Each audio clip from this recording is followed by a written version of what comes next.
We know that gender is critical for development, but we're finding that climate change is making it harder and harder for us to adequately address that. On the one hand, we are striving to give greater opportunities to women, to entrepreneurs, so they can really take part in low carbon transitions, at local scale or even at national scale around big scale energy transitions. But at the same time, we're gathering evidence to show that climate change is having a disproportionate effect on women at the local level. Yes, in the Ethiopian context or any other part of the world, I think women tend to be affected more.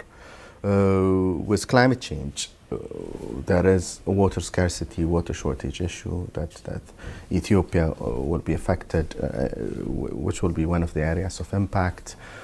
Women tend to go long distances to get water for the family, and with water shortage it would be even more, and with fuel wood. So all these things tend to have an impact. I think this should be given a priority in terms of, in Ethiopia for instance, that there is interest to invest in the biofuel and biogas sector. And unless such investments take into account the actual beneficiaries or those that are impacted initially, then we might not go far in delivering this result. So I believe there's a need to include the gender dimension in such planning process. It's very critical. Yes, women are men differently impacted in a sense that the impact on men is mainly on their economic activity, that is farming or fishing or construction work if they are in blue-collar jobs. But for women, in terms of their work that they do to make an income, in terms of their domestic work and also their family responsibility, and that's a very unequal impact. Having said that, between men and women, also sector-wise, there is very unequal impact of climate change on women. If you take agriculture sector, for example, a large number of people who are employed in agriculture sector are the landless laborers, and among them, large number of landless laborers are women. So the impact on agriculture due to climate change will cause loss to the owner of the farm. But far more impact of that is on the agriculture labor, who happens to be large number of women, and that is very unequal impact between men and women. CDKN work in India at the state level has shown us the powerful potential that can be achieved by addressing gender in the policy space. A piece of work was done in 2 states where they provided the evidence necessary to policymakers to show that there were gaps in their policy. Evidence that showed, especially in the agricultural sector, where 70% of women are contributing to the agricultural workforce, but very, very low capacity to think about the different seeds they would need, the inputs they would need according to a changing climate, would therefore need to be addressed in a specific way. They showed them these gaps, and the state action plan on climate change introduced some of those specific recommendations. When they talked to the national coordinator about this, they were so convinced that this was a critical piece of policy work that hadn't been addressed, that they then created a national mandate for all state action plans on climate change to stop being gender blind and actually to include specific gender elements. But the CDKN piece of work went further. It said, how do we find out if there's real impact from the policy?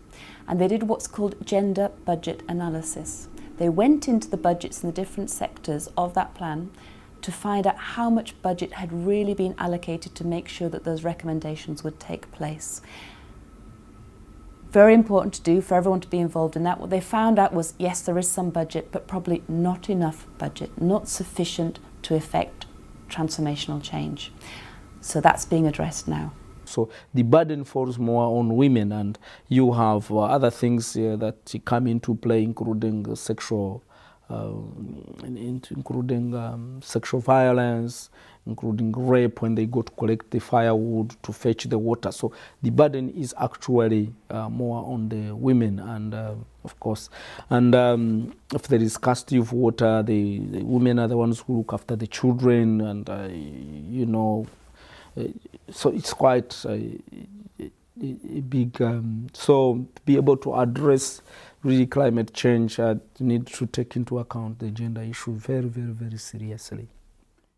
Making a difference on gender is about how these women get access to water, to firewood, to bring that back to their families. But it has to go beyond that. And we know that this is about tough issues, political issues, complex issues. It's about livelihoods. It's about income, who's bringing the income and from what sources they're bringing the income to the family. It's about assets. Who has the title deeds to what property? Who holds those assets and can make decisions about them? And it's about a voice in decision making. Getting that voice in decision making, normally in developing countries, comes together with being either the manager of an organisation, or the holder or a title deed, or those who have the rights to access timber or the natural resources. That's how they're identified to then come to be part of local committees and have a representative voice. Evidence shows that because they don't hold those assets, or because they're not named on any of these committees, women are missing out on the voice. If given the chance, the women are often, and there is research in India showing this, better manager of resources, whether it water or agriculture or fishery resources. In Indonesia, the gender perspective has increasingly been appreciated by development partners. If you talk about the roles, the women have more roles, but if you talk about issues to do with resource ownership, like the main issue is land. So the land is, Uganda is a patrilineal society where inheritance goes more to the men. So it's the men who own the land. It's the men who make decisions on how the land is going to be used. If you're talking in terms of maybe the kind of activity, the way you use the land, whether it is for subsistence, whether it is for income. So the men will take those activities that are for cash, maybe the cash crops, like the coffee, the bananas, like in terms of growing. Say if you say you have grown a tree, the tree, even if it was planted by the woman, the tree is owned by the man. So if it matures and you are thinking in terms of having timber and getting money out of it. So if it goes into the money, then it is the man. If it goes into the work, then it is the woman.